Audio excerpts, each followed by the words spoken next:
বাংলাদেশ ইসলামী ছাত্রী সংস্থার ঢাকা বিশ্ববিদ্যালয় শাখা কর্তৃক আয়োজিত মানববন্ধনে উপস্থিত সবাইকে জানাতে চাই, আমরা অত্যন্ত হৃদয় বিদারক একটি ঘটনাকে সামনে রেখে আজকে এখানে উপস্থিত হতে বাধ্য হয়েছি। আজকে আমাদের সামনে উপবিষ্ট সাংবাদিক বন্ধুগণ এবং আমাদের সাথে যারা আজকে মানববন্ধনে অংশীজন হয়েছেন, আপনারা অবগত আছেন এই বিগত কয়েক মাসে আমরা শুধুমাত্র একটি ইস্যু নিয়েই রাজু ভাস্কর্যের পাদদেশে আমাদের আন্দোলন করতে বাধ্য হয়েছি, আমাদের মতামত জানাতে বাধ্য হয়েছি এবং দুঃখের বিষয় আমরা কোনোটিরই কোনো দৃশ্যমান ফলাফল দেখতে পাইনি, যার ফলশ্রুতিতে আমাদেরকে আজকে আবারও এখানে এসে দাঁড়াতে হয়েছে। বিগত 9 দিনে 5 জন শিশুকে হত্যা করা হয়েছে, এর মধ্যে 4 জন শিশুকে ধর্ষণের পর হত্যা করা হয়েছে। আমাদের প্রিয় মাতৃভূমি কতখানি অবক্ষয়ের পথে এগিয়ে গিয়েছে আমরা দেখতে পাচ্ছি। অহরহ শিশুদেরকে ধর্ষণ করা হচ্ছে, অহরহ তাদেরকে হত্যা করা হচ্ছে, তাদের দেহ থেকে মাথাকে বিচ্ছিন্ন করে দেওয়া হচ্ছে, দেহকে খণ্ড বিখণ্ড করা হচ্ছে।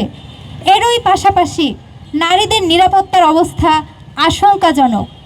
জনাব সালাউদ্দিন আহমেদের তথ্য মতেই এপ্রিল পর্যন্ত ধর্ষণ মামলা জমা হয়েছে 666টি, কিন্তু এর পরবর্তী ফলাফল কি আমরা কি কেউ দেখেছি? একজন ধর্ষকের দৃষ্টান্তমূলক শাস্তিকে আমরা দেখেছি?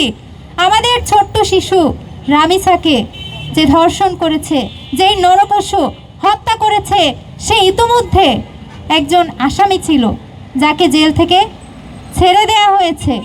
এর ফলশ্রুতিতে আমরা দেখতে পেয়েছি সে কিভাবে একজন নিষ্পাপ শিশুকে নৃশংস উপায়ে হত্যা করেছে।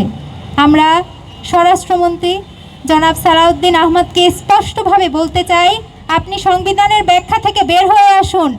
আপনি সংবিধানের ব্যাখ্যা থেকে বের হয়ে দেশের অবস্থার দিকে তাকান, দেশের নারীদের দিকে তাকান, দেশের শিশুদের দিকে তাকান, দেশের নিরাপত্তার দিকে তাকান। আমরা যখন দেখি এক একটা দুঃখজনক ঘটনা ঘটে, তখন আমরা বিভিন্ন নিউজের কমেন্ট বক্সে একটা কমেন্ট পাই, সরকার কি ঘরের ভিতরে গিয়ে নিরাপত্তা দেবে? সরকার কি ঘরের ভিতরে গিয়ে আইন শৃঙ্খলা বাহিনীকে প্রবেশ করাবে? কি হাস্যকর কথাবার্তা! তারা দেশের জনমানুষের নিরাপত্তা দিতে ব্যর্থ হচ্ছে, একের পর এক খুন হচ্ছে, একই পরিবারের হাজার হাজার মানুষ খুন হয়ে যাচ্ছে, কিন্তু তারা তাদের এই ঠুনকো যুক্তি নিয়ে পড়ে আছে, তারা সংবিধানের ব্যাখ্যা নিয়ে পড়ে আছে, তারা বিভিন্ন ধরনের কার্ড বিতরণ নিয়ে পড়ে আছে। অথচ আমাদের দেশের মায়েরা, আমাদের বোনেরা এক নিরাপত্তাহীনতায় ভুগছে। আমাদের শিশুরা, যেখানে তাদেরকে প্রাণোচ্ছলভাবে খেলার কথা, যেখানে তাদের উচ্ছ্বাস করার কথা, সেই উচ্ছ্বসিত মাতৃভূমি আমরা তাদেরকে দিতে ব্যর্থ হয়েছি। এই কোমলমতি শিশুদেরকে ধরে নিয়ে যাওয়া হচ্ছে, তাদেরকে ধর্ষণ করা হচ্ছে, খুন করা হচ্ছে। তারপর কি? দোষী ধরা পড়ছে, জনরোষ থেকে বাঁচতে তাকে গ্রেপ্তার করা হচ্ছে, খোঁজ নিয়ে দেখা যাবে কয়েক মাস পর সে জামিনও পেয়ে গেছে। তারপর সে আরও বিকৃত মস্তিষ্কের অধিকারী হয়ে আরও অপরাধ করে যাচ্ছে। এর শেষ কোথায়?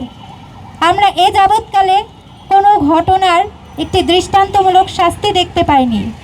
দেশের ক্রমবর্তমান আইন শৃঙ্খলার যে অবনতি হচ্ছে, দেশের নিরাপত্তার যে অবনতি হচ্ছে, বিশেষ করে নারীদের এবং শিশুদের যে অনিরাপত্তা আমরা দেখতে পাচ্ছি, সেই বিষয়ে সরকারের আমরা ন্যূনতম কোনো ভ্রুক্ষেপও দেখতে পাচ্ছি না।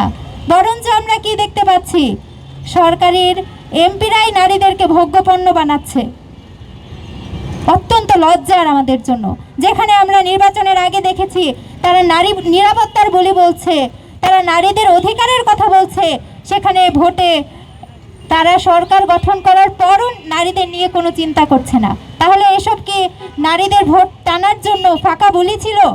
আমরা তো কোনো দৃশ্যমান কোনো উদ্যোগ দেখতে পাইনি সরকারের পক্ষ থেকে।